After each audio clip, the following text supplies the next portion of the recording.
Hey guys, welcome to study net. जब भी हम सोलर सिस्टम की बात करते हैं तो जनरली हमारे माइंड में दो चीज़ें आती हैं, एक सन, दूसरे प्लैनेट्स। लेकिन इनके अलावा भी सोलर सिस्टम में और भी सेलेस्टियल बॉडीज़ मौजूद होती हैं, like comet, asteroid, meteoroid.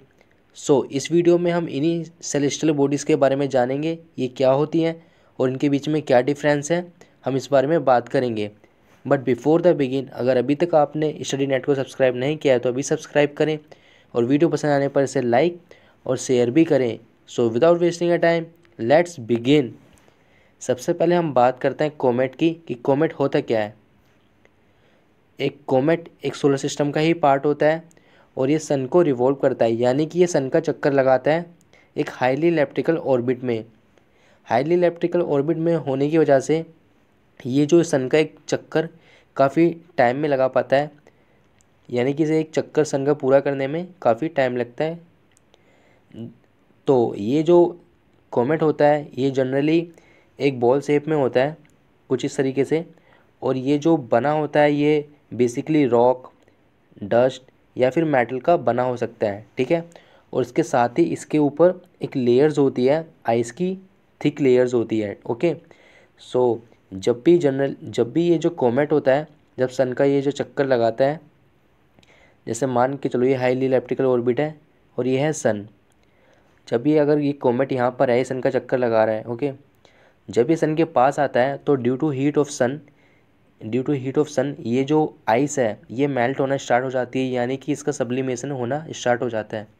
Sublimation एक प्रोसेस है जिसमें कि किसी भी सॉलिड का गैस में चेंज हो जाना without change in liquid, okay. तो ये जो आइस है, सॉलिड आइस, ये सीधा गैस में चेंज होना स्टार्ट हो जाती है और हमें ये कुछ इस तरीके से दिखता है, जिसे हम जो कि हैलो की तरह दिखता है, ठीक है।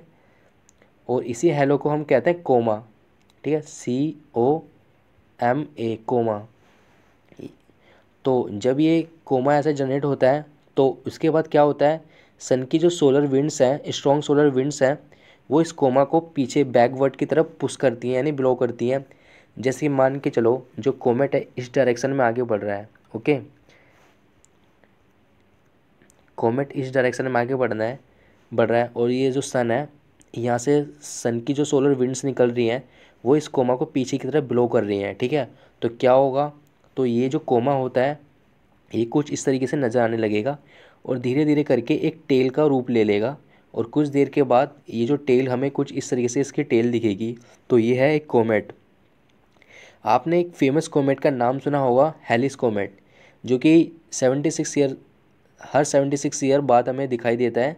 जो लास्ट हमें दिखाई दिया था 1986 में दिखाई दिया था, और ये अगले 76 ईयर बाद यानी कि 2062 यानी 2062 में हमें दिखाई देगा।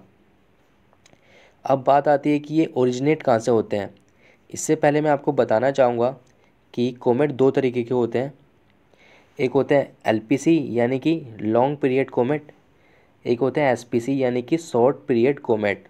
तो LPC कोमेट वो होते हैं जो कि सन का एक चक्कर पूरा करने में, यानी सन का एक पूरा चक्कर कंप्लीट करने में 200 साल से ज़्यादा का टाइम लेते हैं, ओके। उन्हें हम लॉन्ग पीरियड कोमेट कहते हैं। और SPC कोमेट वो होते हैं जो कि सन का एक चक्कर पूरा करने में 200 साल से कम का वक्त लेते हैं। जो लॉन्ग पीरियड कोमेट होते हैं, यानी कि जो 200 साल से ज़्यादा टाइम लेते हैं सन का एक चक्कर लगाने में, वो ओरिजिनेट होते हैं ऑट क्लाउड से। ऑट क्लाउड क्या होता है? ऑट क्लाउड वो होता है, जैसे कि आपको पता होगा हमारे 8 प्लैनेट्स हैं, ठीक है। 8 प्लैनेट्स, जिसकी लास्ट हमारा नेपच्यून, उसके बाद आती है क्यूपर बेल्ट, ठीक है, क्यूपर बेल्ट। तो क्यूपर बेल्ट के बाद से जो भी एरिया स्टार्ट होता है ना, इसकी कोई लिमिट होती है। तो ये जो क्यूपर बेल्ट है और ऑट क्लाउड है, मैं इसको किसी और सेपरेट लेक्चर में ब्रीफ कवर करूँगा। बट अभी के लिए आप समझ लीजिए, ये जो लॉन्ग पीरियड कोमेट होते हैं ये ऑट क्लाउड से ओरिजिनेट होते हैं। जो क्यूपर बेल्ट के बाद वाला एरिया होता है वो होता है ऑट क्लाउड, ओके। जो कि आप इस डायग्राम में देख सकते हो, ये ऑट क्लाउड है, ये जो आप देख रहे हो ये पूरा। अब जो शॉर्ट पीरियड कोमेट होते हैं, यानी कि जो 200 साल से कम का टाइम लेते हैं सन का एक चक्कर पूरा करने में, वो ओरिजिनेट होता है क्यूपर बेल्ट से। क्यूपर बेल्ट क्या है, जैसे कि मैंने बताया कि नेपच्यून का जो बाद एरिया होता है, जो बेल्ट आपको ये जो दिखाई दे रही है ना, इसको कहते हैं क्यूपर बेल्ट। तो जो शॉर्ट पीरियड कोमेट होते हैं वो यहाँ से ओरिजिनेट होते हैं, ओके, अब हम चलते हैं एस्टेरॉयड की तरफ। तो देखते हैं एस्टेरॉयड होता क्या है। एक एस्टेरॉयड एक कोमेट ही होता है बट विदाउट आइस, यानी कि ये भी जनरली एक मेटल, डस्ट और रॉक का ही बना होता है, लेकिन इस पे आइस नहीं होती है। जैसे कि कोमेट पे क्या होता है, कोमेट पे आइस की थिक लेयर होती है, लेकिन इस पे ऐसा कुछ नहीं होता। ओके, तो ये जो ओरिजिनेट होते हैं, ये ओरिजिनेट होते हैं एस्टेरॉयड बेल्ट से। एस्टेरॉयड बेल्ट क्या होती है, जैसे कि हमारा जो एस्टेरॉयड बेल्ट जो होती है, मार्स यानी कि मंगल ग्रह, जुपिटर यानी बृहस्पति, इन दो प्लैनेट्स के बीच में काफ़ी गैप होता है। ठीक है, तो इन्हीं इसी गैप के बीच में काफ़ी लार्ज नंबर ऑफ स्ट्रॉन्ग जो ऑब्जेक्ट्स होते हैं वो फ्लोट कर रहे होते हैं, और वो सन का चक्कर लगा रहे होते हैं, सन को रिवॉल्व कर रहे होते हैं। तो इसी एरिया को जो आप ये देख रहे हो ना, इसको ही एस्टेरॉयड बेल्ट कहा जाता है। तो ये जो एस्टेरॉयड होते हैं, ये इसी एस्टेरॉयड बेल्ट से निकलते हैं। ओके, अब हम चलते हैं मीटियोरॉयड की तरफ, देखते हैं मीटियोरॉयड क्या होता है। मीटियोरॉयड कुछ इस तरीके से नज़र आता है। ये कुछ नहीं बल्कि जो रॉक की जो स्पेस डिब्रीज होती हैं उसके पीसीस होते हैं। स्पेस डिब्रीज क्या होता है, जैसे कि आपने सुना होगा, जैसे कि न्यूज़ में काफ़ी बार डिब्री सब सुना होगा वर्ड।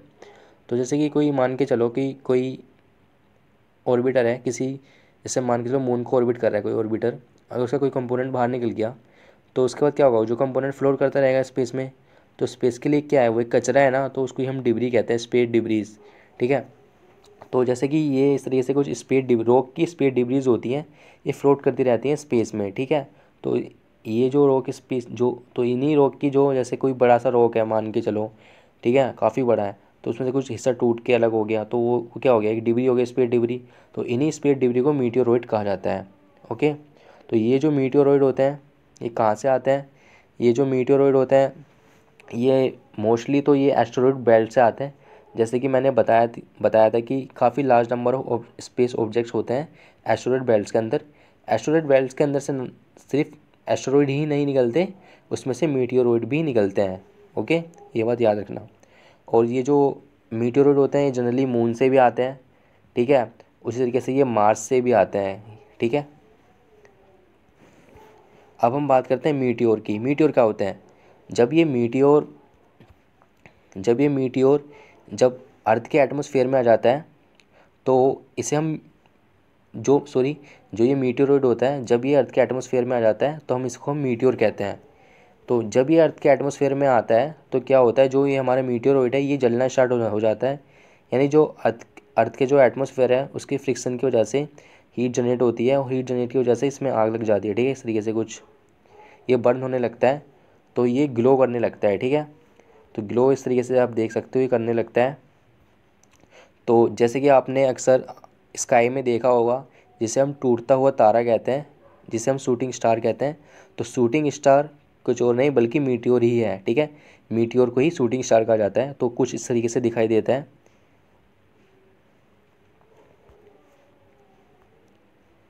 तो ये जो शूटिंग स्टार है कुछ इस तरीके से दिखाई देता है हमारे को, तो ये मीटियोर ही है।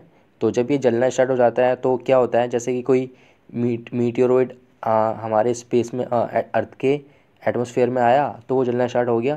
तो धीरे धीरे क्या होगा, जब तक वो एटमॉस्फेयर पे पहुंच नहीं पाएगा उससे पहले ही वो पूरा जल जाएगा। तो हमें कुछ इस तरीके से वो दिखाई देता है, तो इसको मीटियोर कहा जाता है। ठीक है,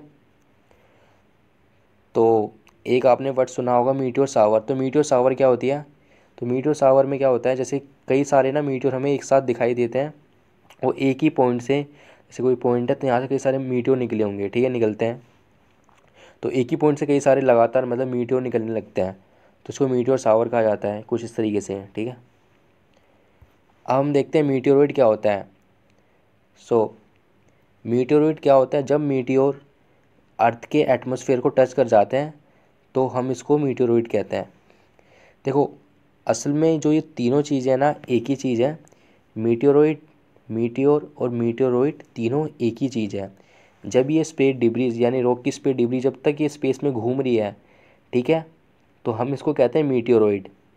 इसका कोई स्पेसिफिक पाथ नहीं होता, फ्रीली स्पेस में ये घूम रहे होते हैं। ठीक है, जब तक स्पेस में होता है तब तक हम इसे कहते हैं मीटियोरॉयड। और जब ये मीटियोरॉयड पृथ्वी के ग्रेविटेशनल फोर्स की वजह से अर्थ के एटमॉस्फेयर में आ जाते हैं तब ये बन जाते हैं मीटियोर और यहाँ पे बर्न होना स्टार्ट होते हैं। लेकिन ये क्या होता है, कभी कभार क्या होता है, कुछ काफ़ी बड़ा मान के चलो मीटियोर है, वो पूरी तरीके से बर्न नहीं हो पाया और वो अर्थ के सरफेस पे आ गया, तब हम उसको कहते हैं मीटियोरॉइड। तो ये तो तीनों जो टर्म्स हैं, मीटियोरॉइड, मीटियोरॉइड, तीनों एक ही चीज़ है। ओके, आई होप आपको ये वीडियो अच्छा लगा हो। Thank you.